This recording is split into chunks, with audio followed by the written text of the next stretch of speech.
Alright, welcome back. Today I'd like to introduce an alpha showcased at Digige Expo 2017. It's an action RPG with a Muso feel called Black Blood Breaker by the indie game developer Hamazaki Factory. The company focuses on mobile game development, which is still kind of rare to see at events like this, but we're lucky that there's a playable demo of 5 stages available on the dev's Unity Room site. These include an intro to the game, 2 fully playable areas, and 2 boss rush stages. I encourage you to mess around with it, but be aware that it's not completely compatible with all browsers. I first tried it with limited success using Firefox, but had better luck with Chrome and, I can't believe I'm going to say this, even Microsoft Edge. The URL can be found on the Daedalus Machine website. Anywho, Black Blood Breaker is a fairly standard hack-and-slash title. The stages are short, roughly 5 minutes from start to boss, and consist of a series of interconnected, monster-infested rooms that the player must clear in order to advance, similar in style to, say, Gauntlet Slayer Edition. Each stage appears to have multiple paths to the boss, and each path contains slightly different enemies and treasures that can be found.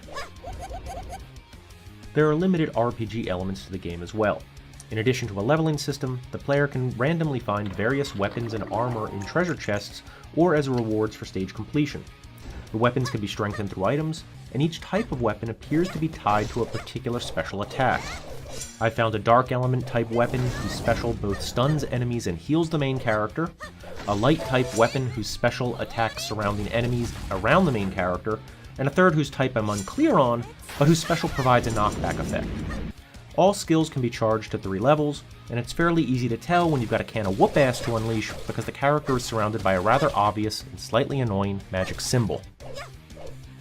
Armor in the game is also found in chests or as rewards, and they have the added benefit of changing the main character's skin. I've found a few so far, like the Scoth-Lolly setup, or the stereotypical has to be in every Japanese game with a female playable character threads, the schoolgirl uniform. Gems are also a frequent find, but I'm uncertain as to their use. Since the game is destined for mobile, they may serve as currency to purchase items and equipment, particularly if Hamazaki Factory intends to put this out under the freemium model, something I'll be sure to ask about in my interview. I'm not really going to go too much into the game's mechanics simply because it is still in development. Like the demo shown at Comic-Con, what we see at this stage of the project is not necessarily how the finished product will perform. Case in point, the game's target platform is mobile, and that really can't be replicated with the controller interface necessary to play the Unity Room demo. That said, there are a few things that I expect to be tweaked prior to launch. Damage calculation needs balancing for one.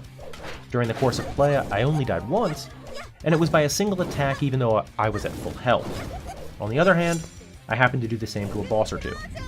Speaking of attacking, range is an issue that needs addressing as well. In addition to not being able to move or change direction easily when attacking, you really have to be violating an enemy's personal space in order to damage them. We're talking Edward Hall's intimate distance here. One thing that does worry me is the replayability factor of the game. Talking to the dev at Digige, it seems that the stages will be comprised of set maps rather than being procedurally generated. Now this is speculation, but if the game goes freemium, players will need to grind the same stages in order to accumulate currency. This could just be me, but if I'm going to do the same thing over and over again, I'd prefer that it involve a glass and a bottle of good sake. Ultimately, all these things will get fixed in post. So check out the demo while it's available, and leave comments below with your take on the game. Otherwise, stay tuned for my interview with Hamazaki Factory, and once again, thanks for watching.